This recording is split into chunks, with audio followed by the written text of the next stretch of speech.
the respiratory disease primarily attacks the lungs, launching a haywire response by the immune system known as a cytokine storm, which can cause the body to become inflamed. In doing so, the body may launch an attack onto the small blood vessels lining the extremities, triggering complications in the hands and feet. But increasing reports suggest these reactions may occur after receipt of mRNA vaccines, which mimic the virus to incite a response by the immune system. Some of these side effects, experts say, may prevail during the winter months. With mass vaccination efforts in full swing, researchers are working to uncover novel mysterious responses linked to jab. Inflammatory responses are rife after vaccination, but mounting evidence suggests this is due partly to activation of the immune response. A line of evidence suggests reactions in the hands and feet are to be expected as a result of the body switching into attack mode. One study published in the British Journal of Dermatology suggested the reaction known as COVID toe was more likely to occur in children and teenagers after infection from COVID.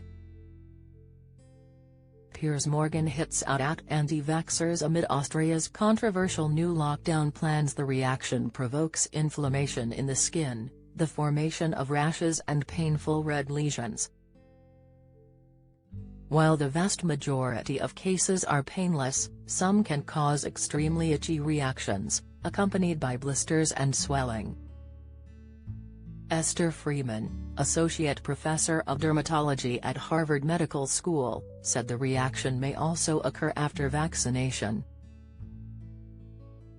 Research published in the Journal of Allergy and Clinical Immunology suggested inflammation in the toes may be linked specifically to mRNA vaccination.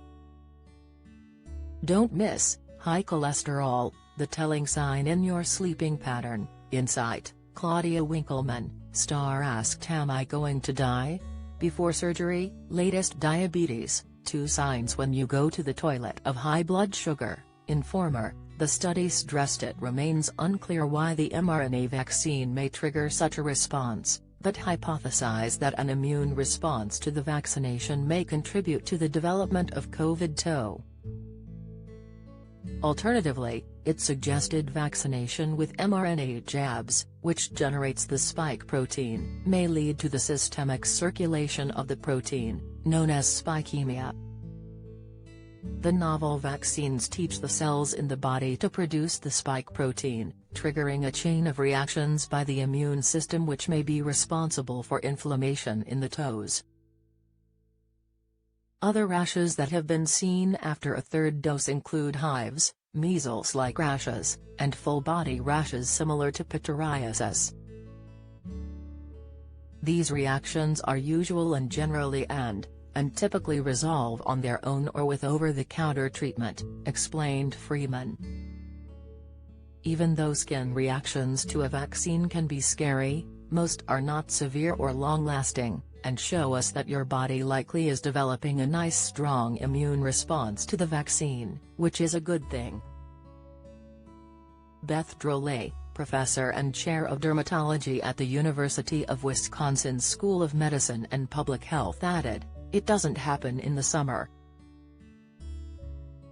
The toes can stay blue for weeks, but eventually go back to normal." Health experts believe the prevalence of COVID toes will decrease as uptake of the vaccine increases during the spring and summer. Lisa Arkin, director of pediatric dermatology at Wisconsin, told The Washington Post, "We would expect to see a decrease in post-vaccination COVID toes. COVID toes are easily treatable with rewarming. They resolve spontaneously. Sometimes, we use topical medicines to treat inflammation in the skin. Most patients experience mild swelling and itch, which resolves within days to weeks."